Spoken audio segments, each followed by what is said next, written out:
तो हेलो, जैसा कि आपको पता है हमने यूनिट 2 कंप्लीट कर ली जो अपनी कंपेटेंस वाली थी। ठीक है, अब हम यूनिट 3 करने वाले हैं और मैंने आपको व्हाट्सअप पे अपना नंबर दे दिया व्हाट्सअप का। आप मेरे को नोट्स चाहिए तो आप मेरे से मांग लीजिएगा। ये जो मैंने नोट्स बनाए हैं इनके बाद आपको बुक खोलने की ज़रूरत नहीं है। इन नोट्स में सब कुछ कवर है, लाइन टू लाइन एक एक चीज़ कवर है। इनसे ज़्यादा आपको पढ़ने की ज़रूरत नहीं है। चलिए स्टार्ट करते हैं। इस यूनिट का नाम है सोशल कंपेटेंस। ठीक है, ये मैंने आपके टॉपिक्स लिख दिए, बुक्स में से आप मैच कर लीजिएगा। सोशल अवेयरनेस है, दूसरा है रिलेशनशिप मैनेजमेंट।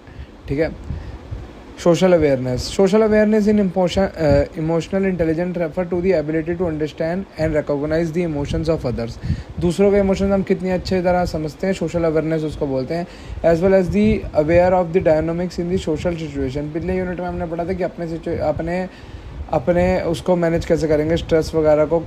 तो हम इसमें समझते हैं सोशल की अवेयरनेस कितने हैं, सोशली हम कितने अवेयर हैं। It involves perceiving and comprehending the feelings, needs and concerns of those around you. Socially aware individuals are attuned to emotional cues and non-verbal signals of other, allowing them to navigate social interaction more effectively. मतलब दूसरों के हम need समझना, feeling समझना, उसके वैसा ही react करना, मतलब वो कैसा फील कर रहे हैं, उसी को सोशल अवेयरनेस बोलते हैं। इसके की पॉइंट्स हैं एम्पैथी वगैरह, ये सारे सेम ही होते हैं लगभग।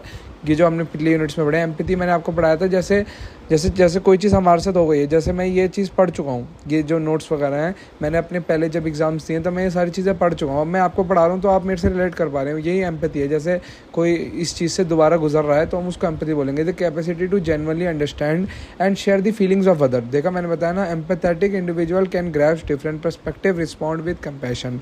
Social perception, the ability to accurately interrupt and social cues such as body language, facial expressions and tone of voice to understand the emotional state of people in given situation. ये दूसरों के expression और language वगैरह से, उनका body language वगैरह से हमें उनका इमोशनल स्टेटस पता करना। ठीक है, organizational awareness, recognizing and understanding the social dynamics within the groups and organization. उनके social dynamics समझना. This involves the awareness of formal and informal structure, power relationships and other groups norms.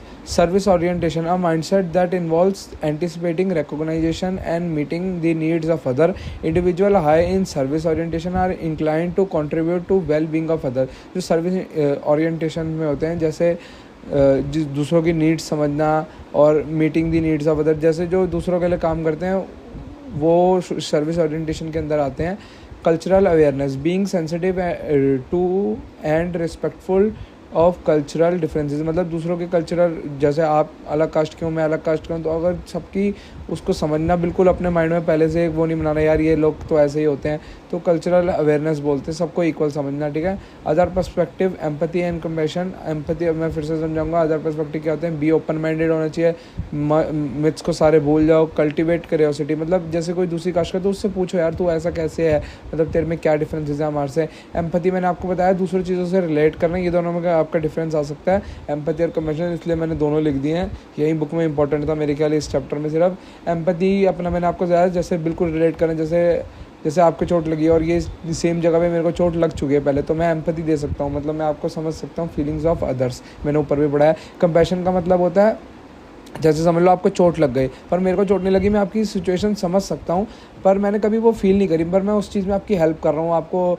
Doctor के पास लेके जा रहा हूँ, आपको उसके related खाना वाना खिला रहा हूँ, तो वो कंपैशन में आ गया। Is are deep awareness of and sympathy for other suffering along with the desire to elevate that suffering. मतलब उस सफरिंग को कम करना। It goes beyond mere empathy से ज़्यादा, क्योंकि उसमें तो सिर्फ हम रिलेट ही कर पा रहे हैं, कुछ कर थोड़ी ना रहे हैं। Help involves a genuine and activate commitment to understanding and helping others in times of difficulty or distress. Compassion often includes kindness, empathy and willingness to take positive action to support and comfort those who are experiencing pain or hardship. बहुत easy समझ गए होंगे। अब relationship management in the context of emotional intelligence involves effectively skillful management interpersonal. जैसे हम relationship management अपने दोनों होते हैं, घर में भी और बाहर में, पर्सनल रिलेशनशिप्स और अपने ऑफिस वगैरह में भी।